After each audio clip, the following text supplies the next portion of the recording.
Assalamualaikum warahmatullahi wabarakatuh. Bismillahirrahmanirrahim.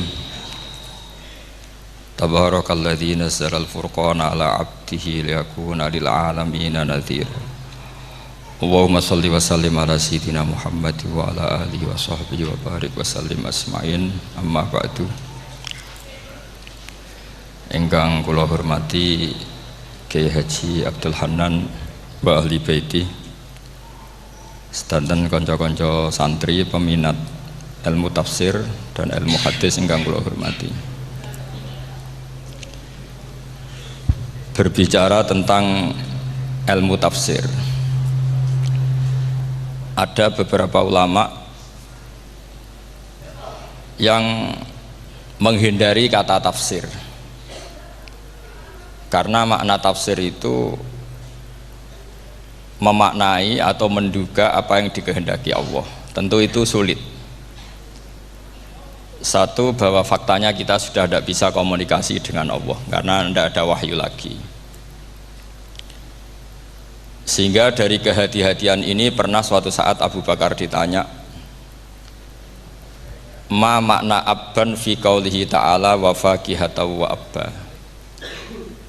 Beliau menjawab, saya tidak lagi pantas hidup di atas bumi, di bawah naungan langit, jika saya mengatakan naqulu fil Quran, jika saya harus berpendapat tentang Quran apa yang tidak saya ketahui.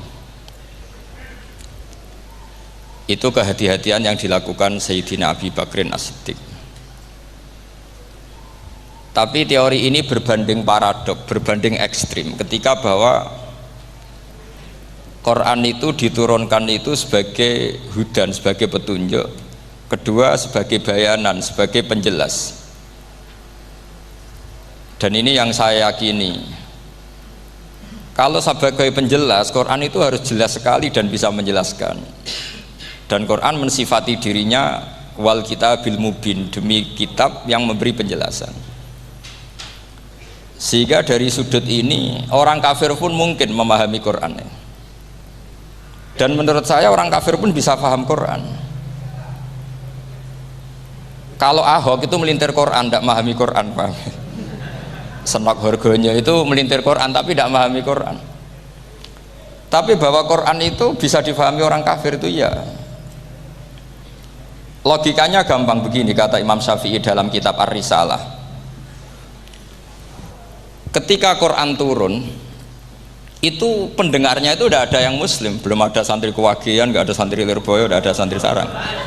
Pendengarnya itu non muslim. Nah ini sampai angen-angen, ketika Quran turun itu pendengarnya muslim atau non muslim? Non muslim. Andai kan Quran itu turun tidak difahami orang kafir, maka lalu objeknya siapa, sasarannya siapa? Lah sebab itu akan aneh kalau kita yang mondok, misalnya ngaji Idqon, ngaji Alfiyah, ngaji Ulumul Quran, apa saja, kemudian Anda tidak paham Quran, padahal orang kafir saja bisa paham. Nah ini tantangan bagi kita. Sing kafir wis paham Quran, masa kita santri tidak paham Quran. Makanya begini, di antara awal-awal periode Makkiyah ada surat disebut Qul ya ayyuhal kafirun. Katakan Muhammad ya ayyuhal kafirun. Karena mukhotabnya atau lawan dialeknya Nabi adalah orang-orang apa? Kafir. Mereka paham ketika dijelaskan Quran, paham. Dan sebagian mereka menjadi mukmin karena paham. Itu termasuk isi makalah yang saya utarakan di sini. Mereka tanya, ya Muhammad, siflana rabbak amin dahabin amin nuhasin amin hajarin. Karena orang kafir jahiliyah itu punya tren yang namanya Tuhan itu fisik. Mereka punya Lata, punya Uzza, punya Hubal. Sehingga kalau Tuhan-Tuhan kita ini dari batu, Muhammad, katanya Anda punya Tuhan yang berbeda. Lalu Tuhan Anda ini dari emas atau dari perak. Turunlah ayat Qul huwallahu ahad Allahus samad. Lagi-lagi mukhatabnya adalah orang kafir. Makanya ini juga akhirnya jadi ilmu madhab, ilmu tentang firqah-firqah dalam Islam, bahwa kesalahan terbesar orang Khawarij sebagaimana yang dikutip Imam Bukhari. Nanti sampean cari di juz 4 atau di juz 3, pokoknya di bab Babu Qitalil Khawarij, karena Imam Bukhari punya adat diulang-ulang. Kata Ibnu Umar yang dikutip Imam Bukhari, innahum intolaku ila ayatin nazalat fil kufar faja'aluha alal mu'minin. Orang-orang Khawarij atau kalau sekarang orang-orang radikalisme itu meneliti Quran, kemudian ketika ada kriteria manusia-manusia tertentu itu dianggap itu kenanya orang Islam, korbannya orang Islam. Padahal awal mula ayat ini turun untuk orang kafir atau kritikan pada orang kafir. Ini cilaka betul. Karena logikanya seperti yang dikatakan Imam Syafi'i, ketika Quran turun ini nggak ada orang Islam, yang ada orang kafir. Sehingga mukhatabnya adalah orang kafir. Tapi ayat-ayat ini nanti dipakai Khawarij untuk mengcounter orang Islam, sehingga mereka mudah mengkafirkan kita karena pakai ayat yang dari awal Allah mengkafirkan orang kafir, sekarang ayat itu dipakai mengkafirkan orang Islam. Ini saking gebleknya orang apa? Khawarij.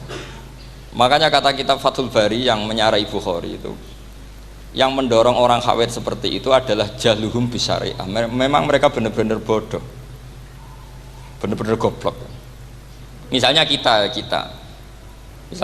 kiai atau kita ma'arif atau kita santri atau kita orang soleh, kemudian kita tidak bisa melakukan apa yang kita katakan, terus kita oke lah, kita kena kritik misalnya atakmurunan nasa bil birri wa tansawna anfusakum wa antum taslunal kitab, terus kita katanya bisa ngomong tapi tidak bisa melakukan, terus dikritik dengan ayat itu mestinya tidak tepat. Karena itu asbabun nuzulnya adalah orang-orang Yahudi karena tahu bahwa sifat Rasulullah itu ada di Taurat, mereka menyuruh keluarganya itu masuk Islam, tapi mereka sendiri tidak mau Islam. Kemudian turunlah ayat atakmurunan nasa bil birri wa tansawna anfusakum wa antum taslunal kitab.